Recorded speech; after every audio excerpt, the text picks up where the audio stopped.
Imaginaste que ibas a ser campeón uruguayo, me dijiste, o sea, se lo prometiste al presidente de alguna forma. Cuando lo cumpliste, ¿por qué no dijiste objetivo cumplido y me voy? ¿Por qué no? Porque para mí, como hincha de Danubio, o sea, era y es hermoso estar acá en el club, ¿no? O sea, fue una cosa que yo quise como jugador de toda mi vida y me tocó lograr algo que es importantísimo, que va a quedar en la historia del club, y eso es lo que más me llena de orgullo, quedar en la historia del cuadro donde uno se hincha. Y eso fue lo que mayormente me dio la posibilidad de quedarnos acá. Creía también que nosotros, no una deuda, pero teníamos un agradecimiento hacia los jugadores que teníamos que cumplir. Surgieron muchas posibilidades de irnos, de mucho dinero, muchísimo dinero. Sinceramente no lo voy a decir, pero hubo lugares donde nos llamaron que era mucho dinero para irnos. Y en ese momento prevaleció esto que digo, ¿no? El hecho de un poco agradecer a los jugadores con nuestra quedada acá en el club, que de hecho lo hicimos con muchísimo gusto y me lo volvería a hacer tranquilamente. Y en ese caso, obviamente, volvemos a lo mismo que pasó, ¿no? O sea, otra vez un montón de jugadores que se van, jugadores referentes nuestros que tuvieron lesiones importantes y que no pudimos contar con ellos. En un momento se dio la posibilidad que tuvimos que darle mucha cabida a jugadores juveniles, que eso también era un poco el proyecto que nosotros teníamos hablado con la comisión directiva, que fue cuando nosotros pedimos también tener la tercera a cargo nuestro, con un cuerpo técnico que sea el cuerpo técnico de primera, para ir achicando un poco esos tramos que hay entre inferiores y primera división. Y bueno, hicimos debutar un montón de jugadores que volvemos a lo mismo. Totti Faber, todo el mundo sabía que era un muy buen jugador, pero nunca lo habían visto jugando en primera y sin embargo terminó siendo un jugador muy interesante. Federico Rica tomó un protagonismo importantísimo en el club. Ni hablar lo que hizo Camilo Mayada, que fue superlativo, fue algo que para nosotros la verdad fue una alegría enorme porque fue un jugador en donde imprimimos mucho tiempo y mucha conversación con él. Camilo siempre los destaca este cuerpo técnico como el cuerpo técnico que lo llevó a tener el más alto nivel que él podía dar. Porque yo ya también, que era una de las cosas que habíamos tenido, creo yo, muy buenas cuando vinimos acá al club, ¿no? Nosotros habíamos jugado muchos partidos amistosos con Progreso, contra Danubio, muchos. Habíamos jugado 7 partidos amistosos. Entonces uno ya conocía a los jugadores que vos ibas a entrenar. Aparte de eso, yo pedí todos los partidos que había jugado Danubio todo ese año anterior. Entonces cuando nosotros vinimos acá ya sabíamos las condiciones y qué teníamos que atacar con cada jugador.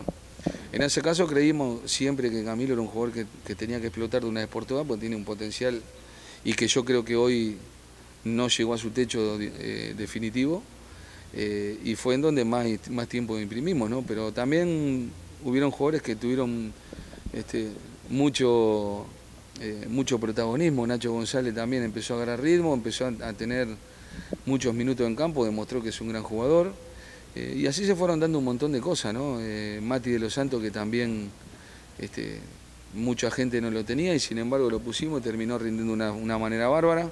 Bueno, Emi mismo, que terminó de afianzar todo lo gran y excelente jugador que es, y que nosotros, al haberlo visto tantas veces y haber visto un montón de videos, tuvimos que, porque era una posición donde uno jugaba, corregirle cosas que para mí eran lo que le faltaban a él como jugador de fútbol para poder ser todo lo completo que es. Y en ese caso atacamos ese tipo de cosas, ¿no? Todo lo que nosotros vimos que había que trabajar, se trabajó, lo hablamos con los jugadores, ellos estuvieron convencidos. Y bueno, y por suerte se logró todo esto que estamos hablando ahora, ¿no? Después tuvimos que darle mucha importancia a jugadores juveniles y terminó también que hoy, o ayer, no me acuerdo cuándo era que hablaba con Oscar, con el presidente también, terminó pasando lo que yo le dije en un momento que iba a pasar. Cuando nosotros arreglamos en el club, yo le dije que en 2 años Danubio, 2 años y medio, iba a tener, sin saber yo de que nosotros íbamos a firmar por 1 año y medio más, que Danubio iba a tener en 2 años y medio un plantel íntegro con jugadores del club. Porque nosotros estábamos convencidos de la manera que teníamos que trabajar para que esos jugadores estuvieran arriba. Cuando agarramos el tema de la tercera se potenció eso porque empezamos a trabajar con cosas que eran para jugadores de primera división, y hoy el paso que hay de primera división de tercera división a primera ya casi ni se siente. Y hoy a la vista está en esta pretemporada y un plantel de 29 jugadores y creo que debe haber 22 jugadores que son surgidos en el club.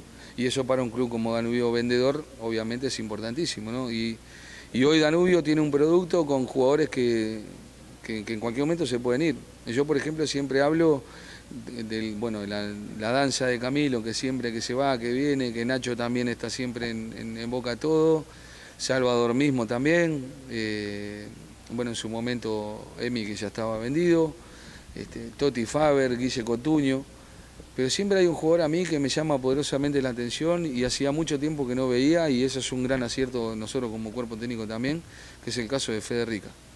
Para mí Fede está en un momento óptimo de su carrera, no hay muchos laterales izquierdos en el mundo que sean buenos, que sean fuertes, que sean marcadores y que encima tengan gol. Fede eso lo tiene todo y lo cubre todo.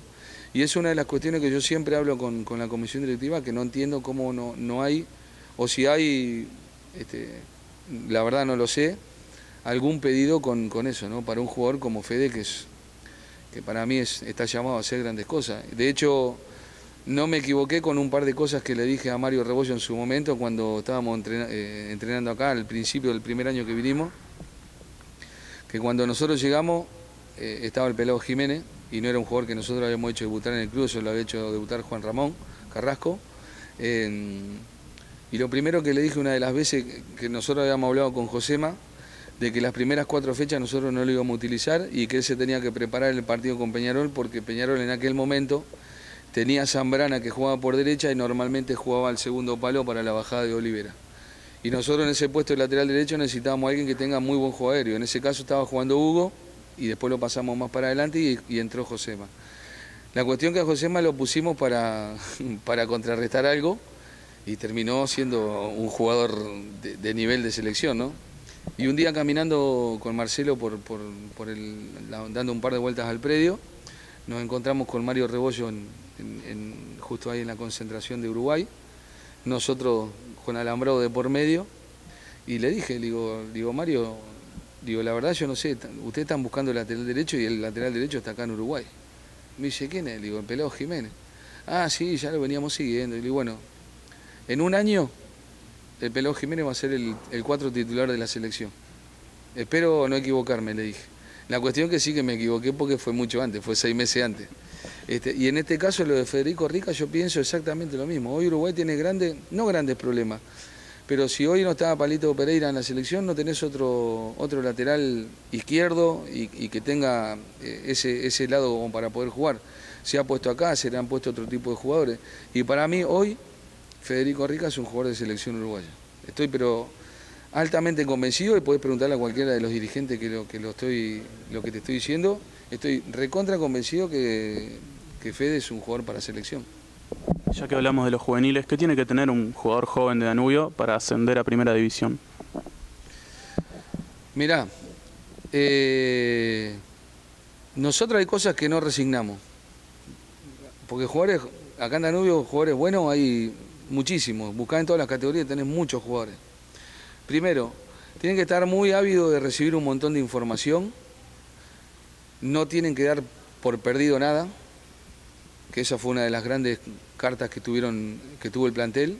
Nunca dio por perdido nada, por eso se ganó la final como se ganó. Tiene que tener una gran resistencia, no solamente física, sino mental, porque estamos continuamente presionando y obligando a ellos que se presionen entre ellos. Y obviamente después, como característica de cada uno, es la forma de jugar, ¿no? Y te digo más, muchas veces la forma de jugar casi que pasa a un segundo plano, porque estamos intentando hacer otro tipo de cosas, enseñando otro tipo de cosas, porque la parte futbolística de cada jugador, de hecho si están en Danubio, significa que son buenos. Entonces trabajamos en otro tipo de cosas para fortalecer a ese jugador potencial.